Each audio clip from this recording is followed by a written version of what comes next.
Hello and welcome to our Ripon Printers quarterly user group. I like to start by sharing a couple websites that I find very useful. One of the websites I'm going to share with you today is our own Ripon Printers website. So if I click on the menu here on the left and I go under support, I can also click on technical guides. And when I do that, I see a whole list of PDFs here, all the way from exporting PDFs from InDesign to PDFs that might help me when I'm building my document. So let's take a look at getting it right from the start. When I click on this link, it opens a PDF up in my browser, and that PDF will go through and show me my document trim size, making sure I always build my document to the right size. Talks about margins, bleed amounts. If I continue to scroll down, it will point out that we also can make templates for you. Talks about the swatches panel, knowing what swatches are used in your document. The separation panel helps you view the inks used, and you can turn them on and off to see where they are. And of course, fonts. This fonts dialog box will tell you what fonts are used, if any of them are missing. You would know by looking at this dialog box here. And then finally the links panel, and this will make sure all your images are linked, none of them are missing or modified. And then you can also view the effective resolution, and I kind of show you in this document how to do that. So that's one website I find very useful. Another one is this website called Backblaze, and what this is cloud storage for your computer. So I back up my hard drive using Backblaze, and I can access it from any web browser or my iPad or iPhone. And if I accidentally delete a file and then empty the trash, or if my hard drive ever got corrupt and I couldn't access it, or if I ever had the unfortunate situation where my hard drive or computer got stolen, I'd still have access to all my files. So it's just a really nice program. It's about $6 per month, and it runs in the background 24/7 as long as you have internet access. It doesn't matter where you are. You could be traveling, you could be at a coffee shop. It's going to continually back up all your files, and again, you can access them from anywhere. So I'd recommend checking out Backblaze. It's a really handy little program, and what I did in the past is I had an external hard drive I'd hook up, but then sometimes I'd forget to hook it up every month and back up my files. And so then things weren't getting backed up on a regular basis. So this kind of took care of that. The next thing I want to do is look at Adobe InDesign. Now the latest release, October 2018, is what we're looking at here. And I have a document here that I want to send out for a review. And I want people to mark it up in Adobe Acrobat and make comments, and then I want to make any corrections that they indicate on the actual document. So I'm going to go ahead and export a PDF out of InDesign, and I'm just going to use the high quality print since it's going to be for on-screen viewing.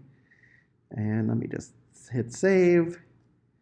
I'm going to view my PDF after exporting. I'm going to export it as spreads, and let me just hit export. What it's going to do, it's going to export a PDF and then open it up in Adobe Acrobat Pro. Now, what I can do here is I can add comments in here and indicate, changes need to be made. So I'm going to come over here to my strike through, and I can come down here and say, any little change in here. Let me zoom in a little bit so we can see this a little better.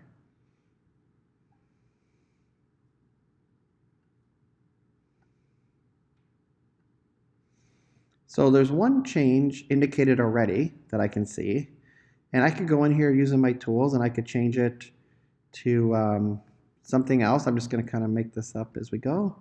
I'm going to change vivid over here to bright, and then say post. So now I have two comments in here, and I'm just going to save this out and close this. And then I'm going to come back to Adobe InDesign, And I'm going to go under Window, PDF Comments, open up a panel that allows me to import comments from this PDF that I made. So in here you can see there's some comments that were made and they were accepted.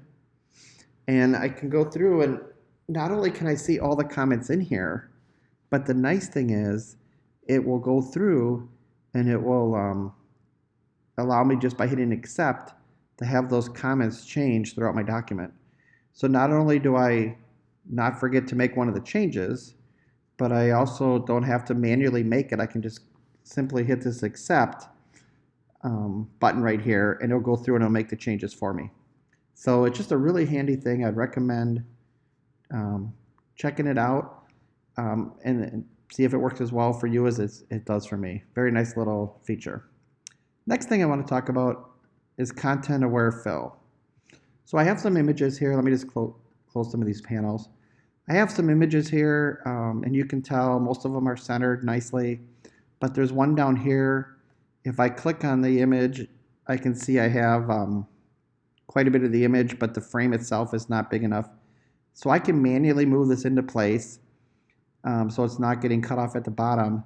But the nice thing is there's a new feature now. If I select this frame, I can come under Object, Fitting, and say Content Aware Fit. And what that does is it looks at what it thinks is appropriate, what's the key image in here that I probably want to see, and then it fills it in the frame proportionately so I can go ahead and not have to do that step myself by manually moving it around. So try it with some of your images and see if it doesn't work for you as well as it works for me. And it's a nice new feature. So that's Content Aware Fill. The next thing I want to talk about is Adjust Layout. Now in the past, Adobe had something called Layout Adjustment, which seemed to work okay, but maybe not as well as people expected. And they really put a lot of effort into making it work, in my opinion, much better. So there's a couple things you can do. I can look at this document, and right now it has an 1/8 inch bleed. If I wanted it to have a 1/4 inch bleed, and I didn't want to have to go to every single page and adjust the bleed, I can come under File, Adjust Layout, and under the bleed setting here, since I have them linked, I can just increase the bleed to a 1/4 inch. And now, as you can see, my document now has a 1/4 inch bleed. So that's pretty cool. I only have several pages here, so I could have done it manually. It wouldn't have taken me, real long. But with Adjust Layout, I don't even have to do that. And if, can't imagine if I had 100 pages or more, how much of a time saver this would be. The other thing you can do with it is you can actually adjust the layout itself, not just the bleed amount. So if I come over here and I say increase this to 4 inches for my width and 9 inches for my height and hit OK, now my document is every page is changed to that new size. So a lot of times you'll see a document and it's maybe not the exact trim size, and you don't have to go through every single page and adjust it and everything. This Adjust Layout will help you with that. So if you don't do anything too drastic, I find it works much better. When you start really drastically changing this, let's say you change it from a postcard or something like that to a business card, you might have to do some manual adjusting after you use it. But for subtle adjustments, it works extremely well. So that's Adjust Layout. Now, something else I'd like to talk about is the new Properties panel. I really like this. Some people were a little concerned it would take up too much screen real estate, and we already had a control bar on the top. We don't need a Properties panel. Well, I would disagree. I would say the more you use it, the more you're probably going to start liking it. Because if I click on this image, for example, you can see I have access to a lot more features right here in front of me, and I don't have to go to different dialog boxes and search for features that are right here. It's content aware, so if I now switch on some type up here, let me just take my type tool and select some type here.